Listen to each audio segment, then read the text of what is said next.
Hey, everybody, welcome back to this. I'm your host, Shauna Griffiths. And as always, we're having a real talk with a real leader.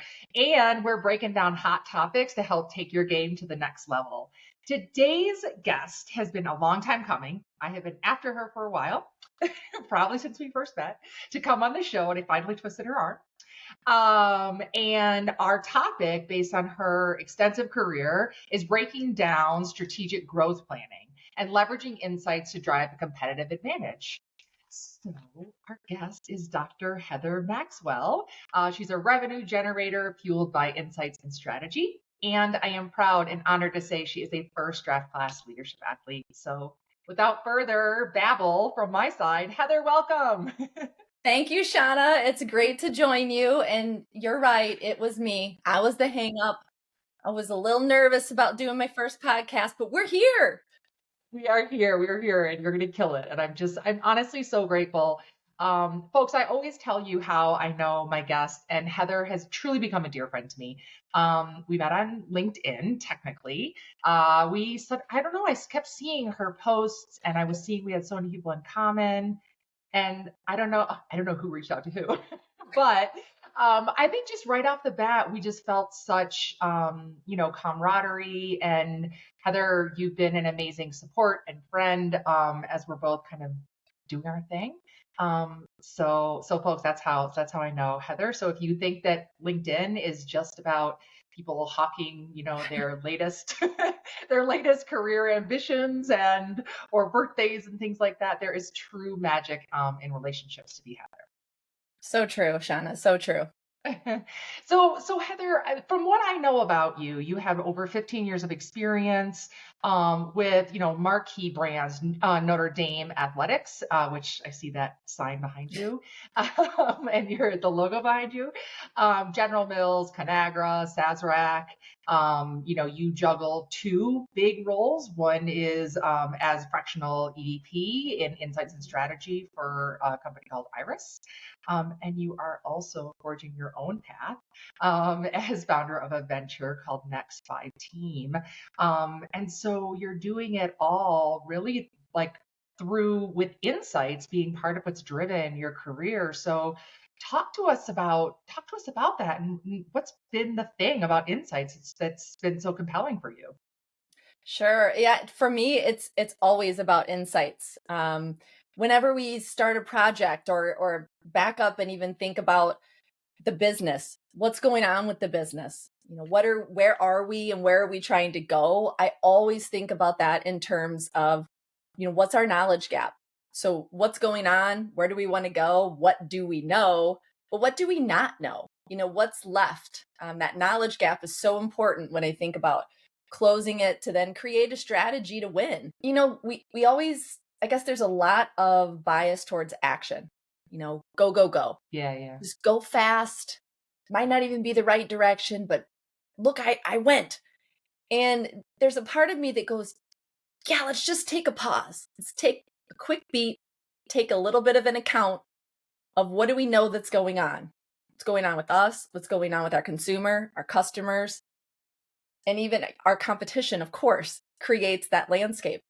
And if we just don't take a pause and have a true, I would say, an honest audit, right, of what's really going on, how do we know how to get where we want to go? Like, what strategy will get us there? So, to me, it's always been about insights. A lot of times we can look at sales information and know the what, quite a bit Yeah. about the what. But the insight part is really built into that why. Why is it happening? Why are the market dynamics like this? Why is the share like this? Why is our turn and frequency like this? All of those questions are answered more with the why. And that's important to me. And that's really the crux of insights, period. Yeah. And did this just come to you as you were in undergrad? Was it a job you had? I've actually never asked you this question Yeah, before, but I'm curious, like, where did that become something that really like hooked you? that's a really great question. I think maybe at an early age, my parents are complete opposites. So Okay. My dad is a save, save, save guy. He has really appreciate brands in a few categories like tools, Uh-huh. cars, and I would say technology. So like TVs Okay. and things. And my mom is always like, she's such a consumer. She loves Mm, to buy things and she's about brands for clothing, hair care, but everybody has areas that they will, level up, that they insist on a brand. right. And I always wondered why. Mm. Because, even if you look at something as simple as an apple, right? Like what Oh yeah. brands are apples? But people have preferences for types. And Oh, I'm so, picky with my right? apples, girl. So all along, it's like, I'm a pink lady. I'm a pink lady. Oh, I've been for a while. It was a Brayburn. I can't think of the one. There's one that anyway. It's kind of like a gala, but it's not a gala apple. It's that's how specific it Me, is. Anyway, yeah, Honey Crisp, you keep yeah, going. And you can even get into the Starbucks conversation. But anyway, the yeah. meaning and what the brand Hmm. stands for and why Right. people associate themselves with brands, Yeah. insist on brands. And then in other categories, have no issue. Like, I really think my dad's been wearing the same pair of jeans for maybe 40 years now. And my mom would never do that. So it's that difference between people, not consumers. We say consumers all the time, but between people and Yeah. what are their needs? What progress are they seeking? What are they trying to achieve? And it might be really a feeling, it could be functional, it's all these things. That really just intrigued me from a young age. And then I went on my undergrads actually in marketing, Uh-huh.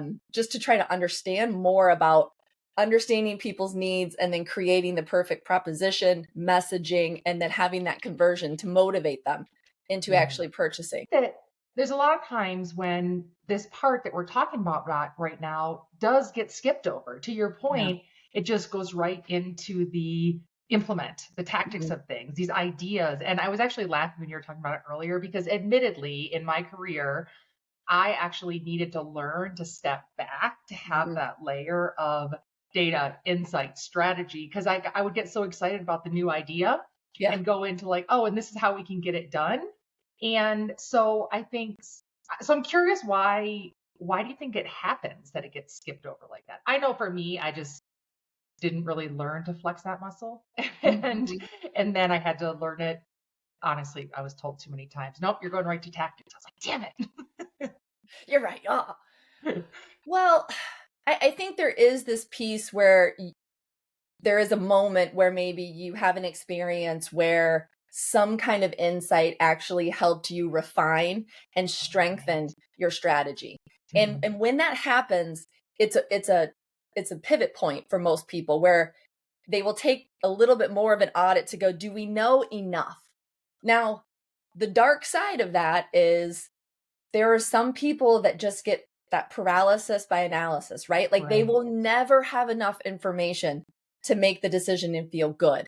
Mhm. That's the other extreme. So not doing Yeah. enough, doing too much, and then we end Mhm. up missing opportunities. So it is somewhere in between having that good insights partner Yeah. to work with because no one wants to be an idea killer. Right.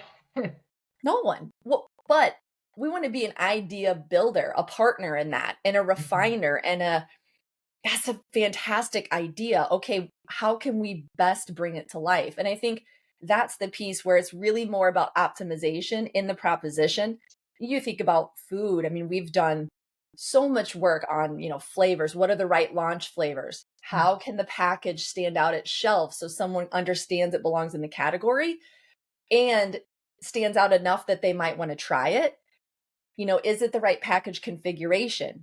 Does it work for Costco? Does it work in a multi-pack? Like there's so many things to consider to meet a consumer's needs.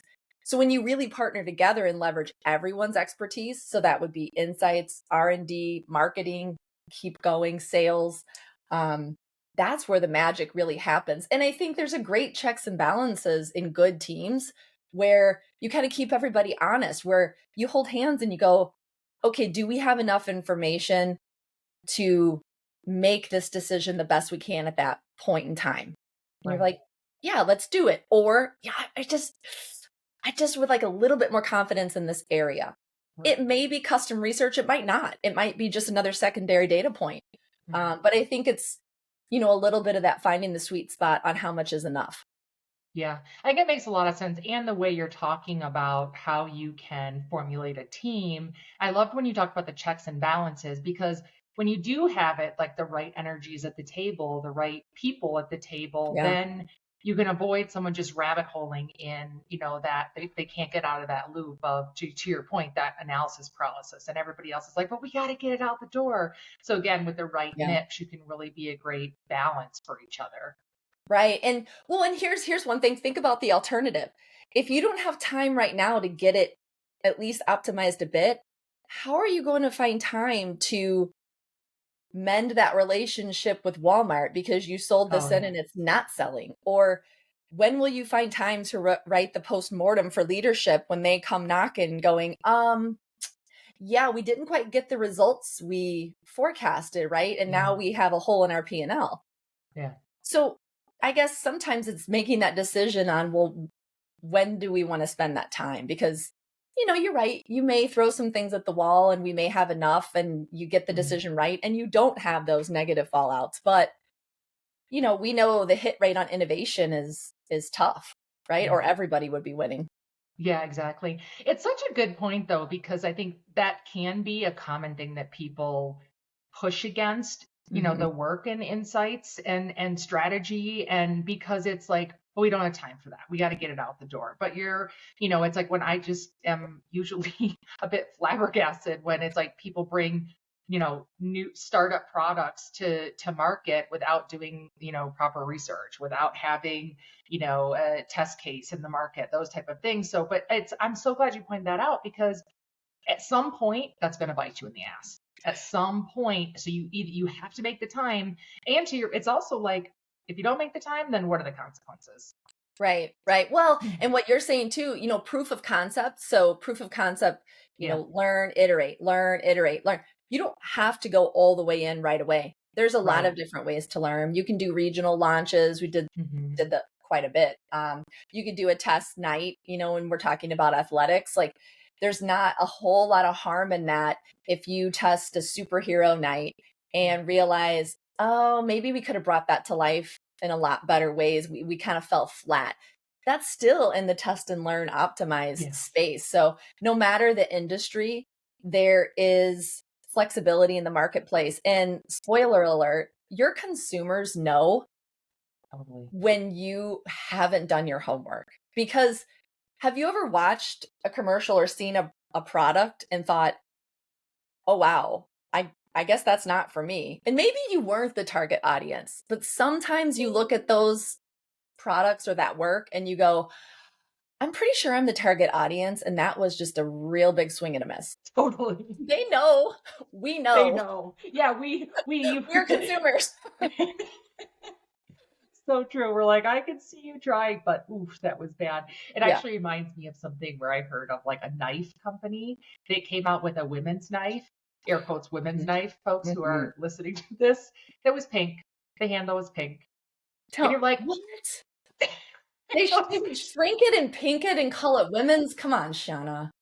I know it sounds so ridiculous, but again, there are brands that were like sort of late, coming to the table of like, Yep. how do you actually create a product for women? But you have them doing that. And you're like, oh yeah, oof, bad. Nope. Yeah. I I mean, I mean, well, don't. it was like the NFL when they figured out that not all women's fans watching the NFL wanted to wear a pink jersey that was Right. bedazzled. I mean, that was a breakthrough, right? And sales have Yeah, yeah. increased, Yeah, which yeah, is yeah. great. Right. Totally. So walk us through and you could either I know like I said, you have two roles right now. Right. So in your roles, like what are you actually doing on a daily basis or a weekly basis or whatever the time frame, Yeah. for this critical strategic planning and really as we talked about earlier, breaking down the hot topic is Mhm. around like leveraging that for a competitive advantage. Like what are you doing in your daily to do that so that the Sure. audience gets an understanding of how you work and perhaps even how to tap into you as a resource? Sure. So, Iris Research and Strategy, this company is really focused on qualitative, so deep work with consumers. And we're working with startup all the way to Fortune 500 giant companies. And it's really helping these companies in their planning process. They've identified that knowledge gap. They've identified a shift with their consumers. They're not quite sure what it is. And they really want to go listen and talk with consumers and have a dialogue. Sometimes we're going in home with the consumer. Sometimes it's an online interview like right now. Sometimes it's a triad or maybe 2 or 3 people, but it's a live exchange where we're learning about them. It could be a number of topics. Sometimes it's, what does snacking look like in your household right now? And they will walk us through. We'll go into their cupboard. We're talking about like snacks that were in, snacks that were out because snacks had rotated through their house. But we're really trying to figure out, where do snacks fit into their life and what are they trying to accomplish? I'm trying to have that salty, good flavor, but I don't want to really feel bad serving it to my kid or myself. Oh, okay. Well, what snacks, hit the mark? Do any hit the mark for you right now? And we'll just have conversation. But what that allows them to do is think about why their share is the way it is, Oh, right. why they're attracting the consumers they are, who do they want to attract, and what do they think about snacks. So it's really, they have a base of learning and understanding quantitatively, but they don't understand the whys. And there's that gap to making their plan. So that's one example. But Okay. Iris is really focused on qualitative. And yeah, could be in store. We've done quite a bit of shop alongs too. Like, how are people shopping? Maybe the entire store or maybe a category. We did a deli meat project, the deli cheese project a bit ago. And, it's there's so much learning and observing, and then also kind of unpacking what they're doing and what motivated them to do that or what they didn't do. So great immersion learning. And that's a lot of how Iris is working on strategy building. Within Next 5 team, we're working with athletic departments and trying to get that upfront audit. Let's just focus on basketball. How many tickets right now are you selling for men's basketball, women's basketball? What's the breakdown last year of season ticket holders? That's the largest investment. Mini packs, maybe it's 3-4 games. Group ticket sales, single game ticket sales. Like, what does that mix look like? Students, etc. Okay, so that was, you were at this mark. What's your revenue goal and your attendance goal for this year? And there should be a gap. We should be growing. So, okay, where is that growth going to come from? Okay, let's unpack why we think people come to games and who are coming to games. Because once we can get into that psychological framework, right, of those fans, we can understand how to attract more, and we can also understand how to optimize that experience. And we can also move people along that continuum. So maybe they came as a group ticket, experience, which typically someone invites you. It's typically a discounted ticket. And then we want to move them up to them going, hey, fam, do you guys want to go to a game? Now we're in single game ticket status. Moving up to mini pack and season, that's a different level of investment and engagement. But we want to move people along that continuum. But we need to understand why they're coming and also why people aren't coming. Yeah. In order to attract more fans. And look, the more fans that we can get aware and then moving down that funnel, considering coming and then converting into a ticket sale, and then they have a great experience, they amplify it back into the marketplace, and it just is this cycle that keeps giving, right? We call it the flywheel. It's really hard to start at first. Yeah. Not a lot of momentum. It's hard. But once it gets going, that momentum is amazing. And at first, you may need to manufacture a little bit of that momentum. And that's really what we're helping a number of schools do right now is take a look. Where are we? Where do we want to go? How are we going to get there? Using the data that they have in their ticketing systems, using their institutional knowledge. A lot of folks have been at the school for a bit. And then there's a number of folks that tend to have higher turnover, some of those more entry-level positions. How do we leverage all of that institutional knowledge plus new ways of thinking from corporate America that we're bringing, meshing kind of the best of the best together to then get to a different outcome? Because that's all we want, right? Everybody wants growth. You just have to be willing to think about it in a slightly different way to maybe accelerate that growth. Yeah, absolutely. As you're talking about it, I was like having flashbacks to my days, my many days in the NBA family working in marketing, where, it's so true. And as you talked about it, it's not just that you're peddling these tickets, it's also like the thing that keeps them coming back, the thing Yeah. that brings them into that wormhole. And then they're buying merch and then they're buying concessions and all Yes. that is the fan experience, is that, and that experience, which I actually want to hear you tell the audience like what you see the Hmm. experience to be. But as I was taught to learn back in the day, the experience is everything from their experience buying the ticket to the moment they get like their drive into the parking lot to in the arena and Yep. and so forth. But this is actually one of the things that I love about your LinkedIn posts is Mm. that, by the way, folks, she has awesome LinkedIn content, and the community that you're building is so awesome. It's so fun to see your community members engaging with each other now, and it's really it's you've evolved it so much. It's so awesome.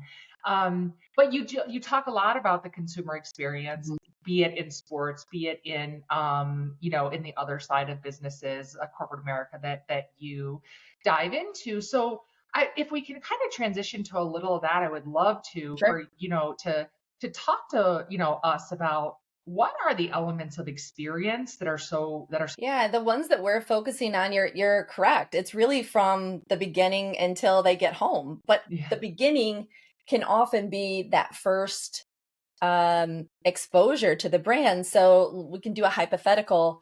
It may have been watching a game on TV. So let's just say it was Michigan versus Ohio State. Okay.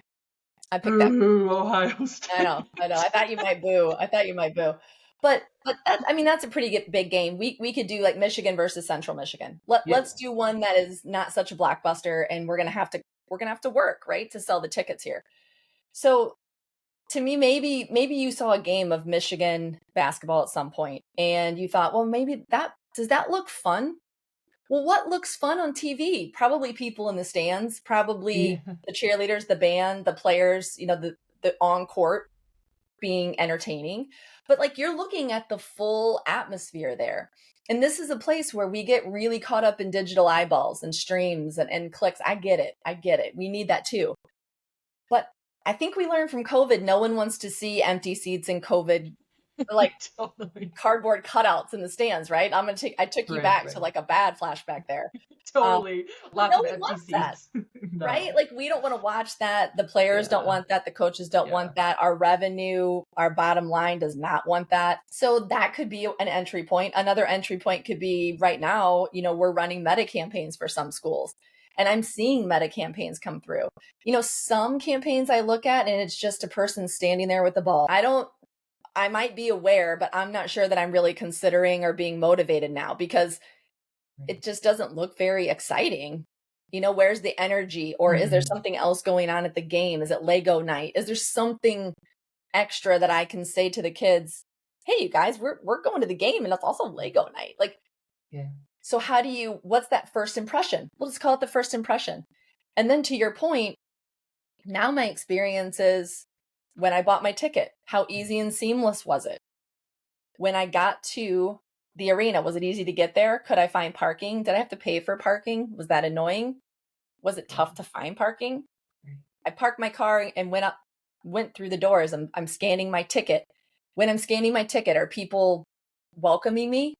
How do I feel when I walk through the threshold of that arena? What do I hear? What do I smell? I mean, love to hear the band or the music. Love to smell the popcorn being made. I can take you there now. Love to have someone say, "Welcome to Michigan." Like, Yeah. great. Did they check my bag? Did I feel like a criminal or were they just really just making sure everybody was safe? Right. There's Right. different ways to do that. I walk in, was the line to the bathroom wrapped around the corner? And I thought, I don't know, maybe at halftime. Um, when I looked at Signage. yeah, Signage. Is there any signage? did I see? Did someone help me? Did someone see I was Yeah. confused and go, can I help you, ma'am? That's part of the experience. Concessions. Does everything look like maybe something I could get at a convenience store? Or did I see maybe a Block M pretzel? Cool. Okay. Now we're getting into things that really we're walking into the arena. Can I find my seat? Am I entertained? How do I Yeah. feel? So much of an experience is how we feel. And I think sometimes we get so functional, we forget. about the feeling part. And really, all of that experience as I'm working with teams is where are the points where we're making memories? Hmm. Because we are in the business of making memories.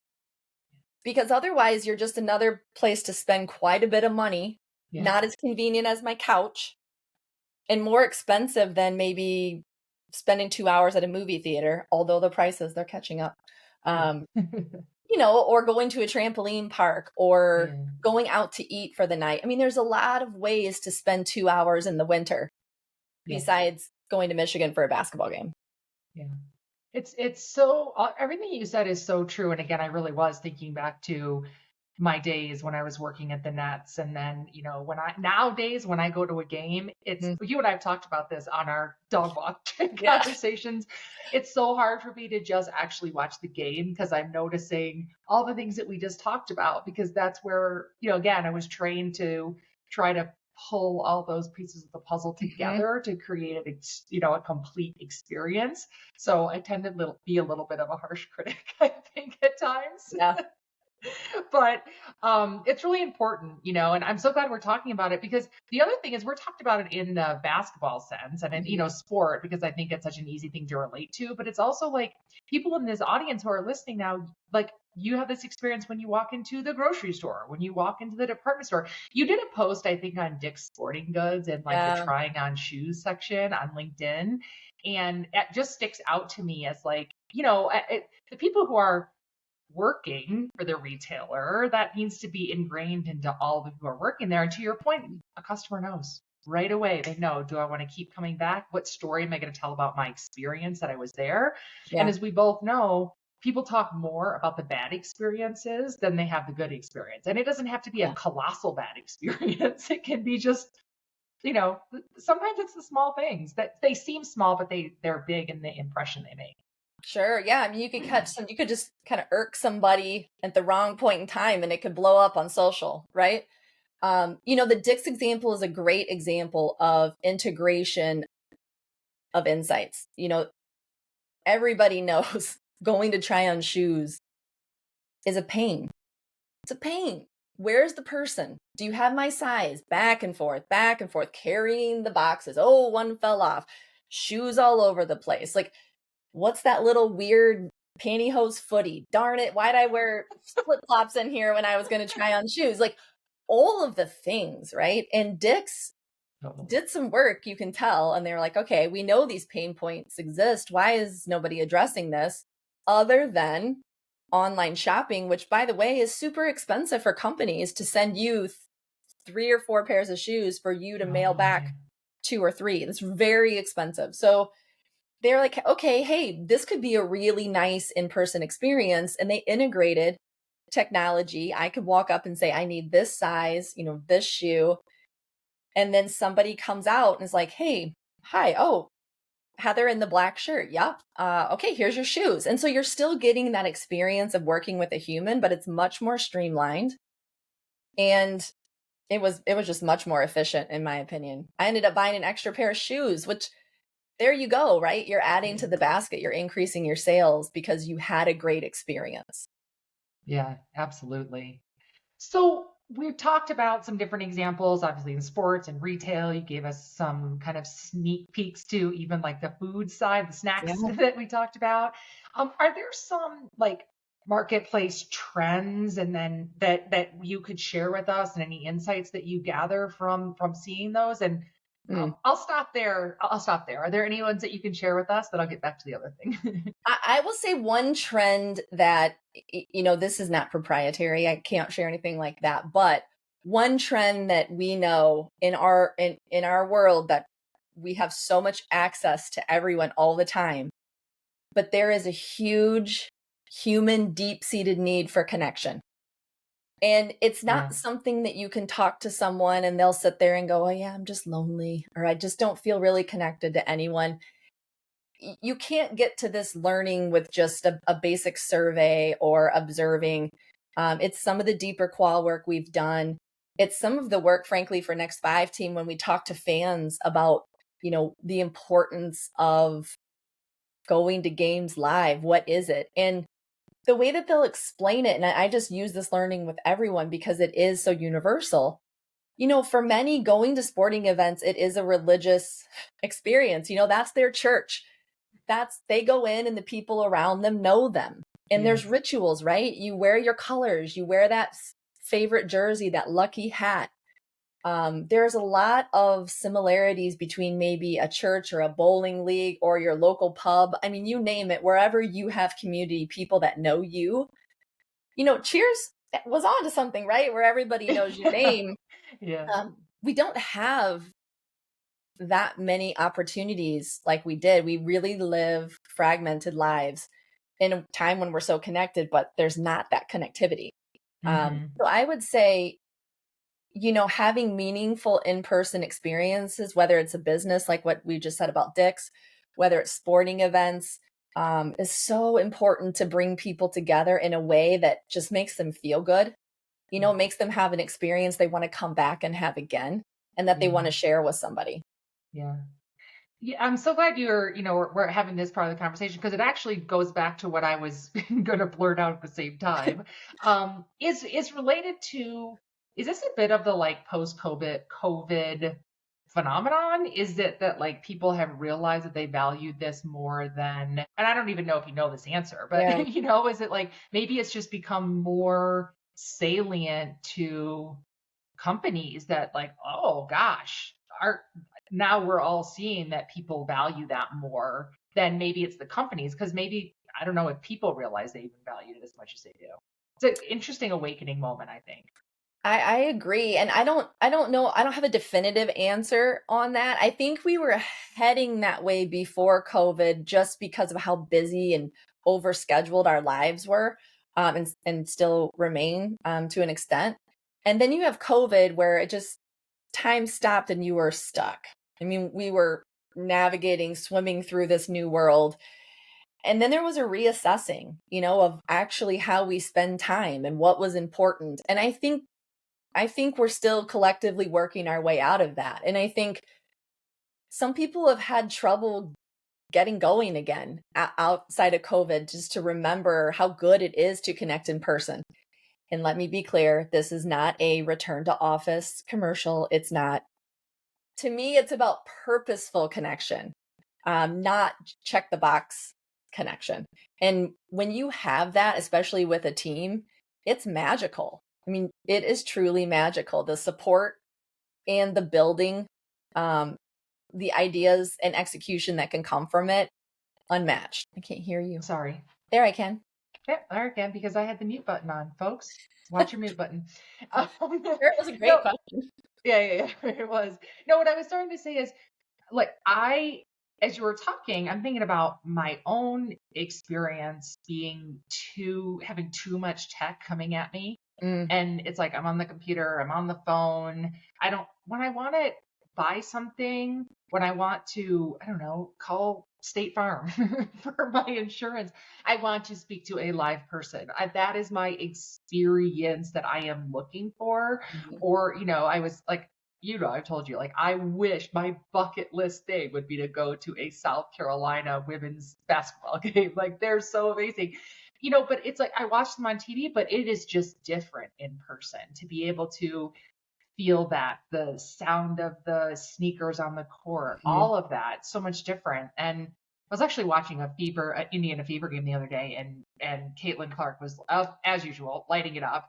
And the announcers were talking about how there's such a different feeling in the building. Yeah. When she's on fire, which of course, but again, it adds to that experience that they're having.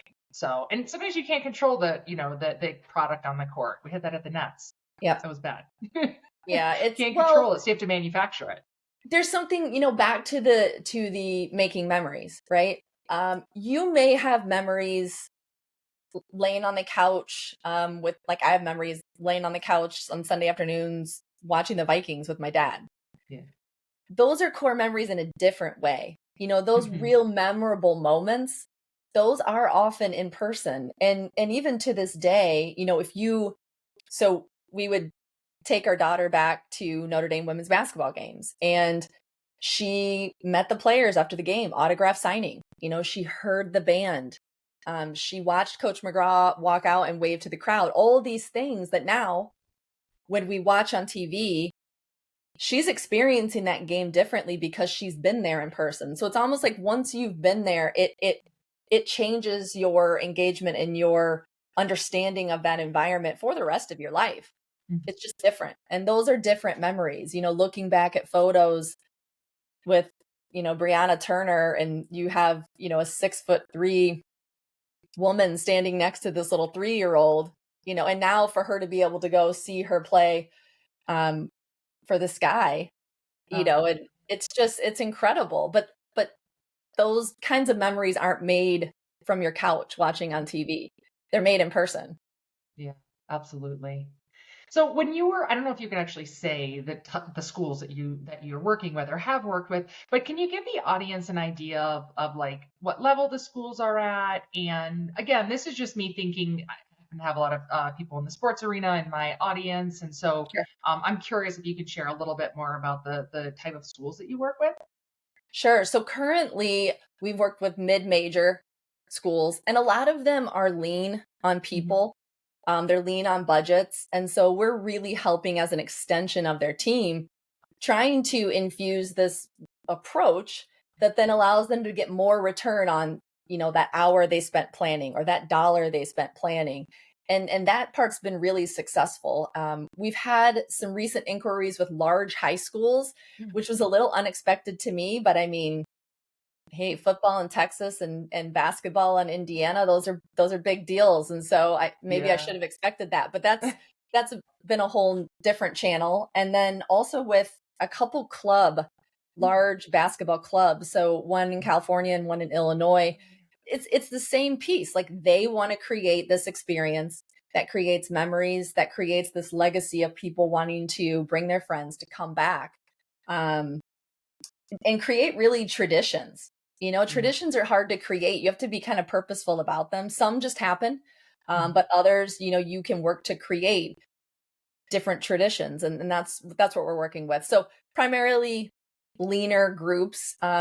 We've had a couple chats with some bigger P4 schools, and a lot of times like they have their resources, but right now it's trying to crack the code with them on working together. Like we're just trying to bring a different way of thinking, and you guys have all of the legacy learning and you have the data. Like let's use the power of to really unlock growth there. So we're Yeah. cracking that code now. Yeah. Earlier you were talking about how what part of because of your experience that you bring to the table actually helping to see through the lens, like at fans, at audience members, Mhm. through the lens of actually consumers, not just fans. So you bring another layer, I think, of information, of insights to it, which I think is it really stood out to me when you said it earlier. So I wanted to sort of put an exclamation on it now Yeah. for the audience. But um, so we have been talking quite a bit about sports, and I said earlier that you are a leadership and athlete. So Yep. the combination there is your mindset. And Heather, I've watched you as you've been working, building your business, your resilience, your coachability, your curiosity. You talked about some of your curiosity, earlier. I remember the day you sent me something about Canva and you were so excited about it. And I was so impressed with that. And so, I'm curious if do you know where that kind of came from, that mindset Mhm. that you have, the way you approach your work? Is it something that you were taught or that you learned Hmm. on your own? Like, was it Yeah. self-taught or did you learn it from like mentors and things like that, or maybe a combination? I think it's a combination. What it always irks me when people think that they're self-made. Oh, Like no one is here. self-made. It's who you are and how you lead is curated, and it's Oh, whether I like it's that. conscious or subconsciously, you being impacted by leaders around you for better or for worse. Frankly, Mm, you may mhm. replicate behavior that's incredibly toxic, or you may be a phenomenal leader again because you're replicating something that you've seen. So Yeah. I think I've been fortunate. My dad and my mom, I go back to them. My dad worked so hard, and he worked hard to show me work ethic. Like, you got to put the work ethic, you got to put the work in. but also accountability and accountability to Mm. others, but also accountability to yourself. Like Oh yeah.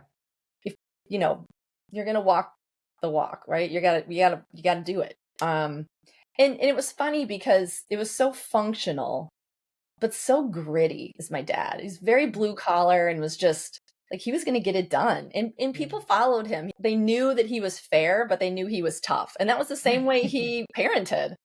Yeah. Really. And then it was funny because my mom on the other end was like, well, work can be fun.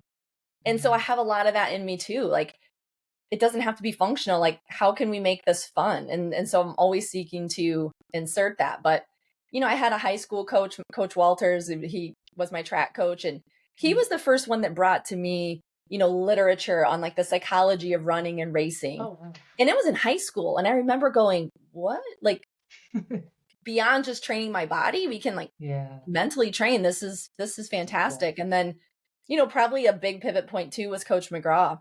Mm. Her attention to detail and how hard she would work and also hold people accountable but fairly.